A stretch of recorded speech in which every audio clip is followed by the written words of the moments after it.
Yeah, rewards, there are several that I think about. My wife and I have been supporting geriatric fellows in the Futures program, and it's very rewarding when they attend the AMDA meetings and return. They are very enthusiastic about their educational experience. So much so that I've heard more than one person say that this is so exciting. It helped me to decide what I want to do in my geriatric career. I'd like to be involved in post-acute care and long-term care medicine. That's exciting and that's very rewarding. But I also feel like it's rewarding when my peers or colleagues come up to me during the AMDA session saying, thanks to that donation, I need to start giving too.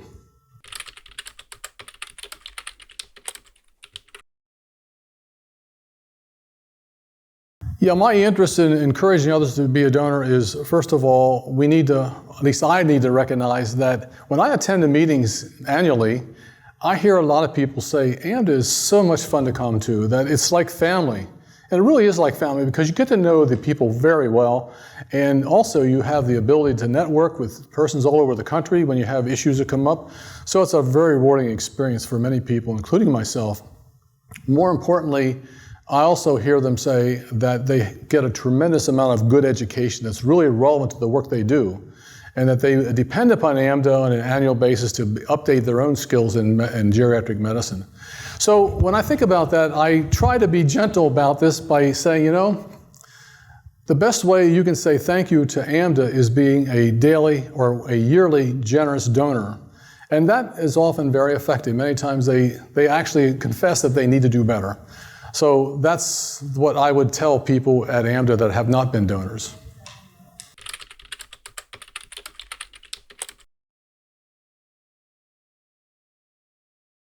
Yes, I had the opportunity to spend a ton of hours with not-for-profit organizations sitting on the boards. And they were in education, nursing homes, and other programs like hospices. One of the things I've learned is that the boards who had very wise or astute board members were very concerned about, you could call it a legacy fund or endowment fund, or you could call it a rainy day fund. But it really put them in a good situation where if they had, let's say, a need that existed in their institution, they could draw upon the legacy fund. In our case, we could use it for, let's say, special projects, which being a membership-driven organization, we generate most of our income by our membership, so you don't have access to a lot of funds to do things that you would like to do but can't do. So it's nice to have that kind of fund, which we are doing and providing money for research projects, for the app that we just recently developed. So it's the kind of thing that if you get a sizable fund, which my dream is to get at least $1 million or $2 million, that provides at least, if it were $2 million up to 40 to 50,000, well, actually it'd be more than that, it'd be like 80 to 100,000. But anyhow, the point is that we would like to grow the legacy funds so that we can be more effective in carrying out the mission of AMDA.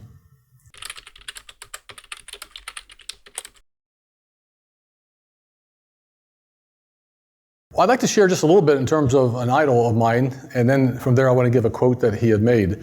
And Dr. Albert Schweitzer was actually a physician from Europe, but before he became a physician, he was a very talented young man.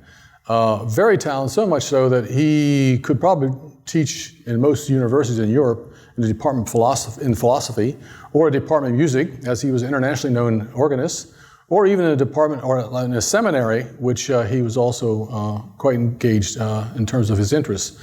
But rather than do that, he decided he's going to get a 4-year, or whatever it was, 5-year educational experience in medicine, because he felt like he could make a greater contribution to society by becoming a physician. And he spent his entire career in Western Africa, caring for the people in the area where she lived. The reason why I say this is that he was a true Renaissance person, and yet he spent his entire career doing good for others that was very tangible. And he once said that example is not the most important thing in influencing others, it's the only thing. And so in answer to your question is, I want to be an example to my peers. I wouldn't feel comfortable if I would encourage people to be generous, large donors if I haven't done it myself. No, I'd just like to say thank you to all my peers at AMDA that have been generous donors to our organization, and I know it's growing, and we've been having a very successful time during this AMDA session with people being very generous donors. So thank you, everybody. I'd also like to thank Chris Ewing. Chris has been really significant in terms of giving leadership to the development of the foundation a number of years ago. So thanks, Chris, for all your work. And now we are blessed to have Victoria Hahn, and she is our new development, our foundation director, and we are just appreciative that she has joined us as well.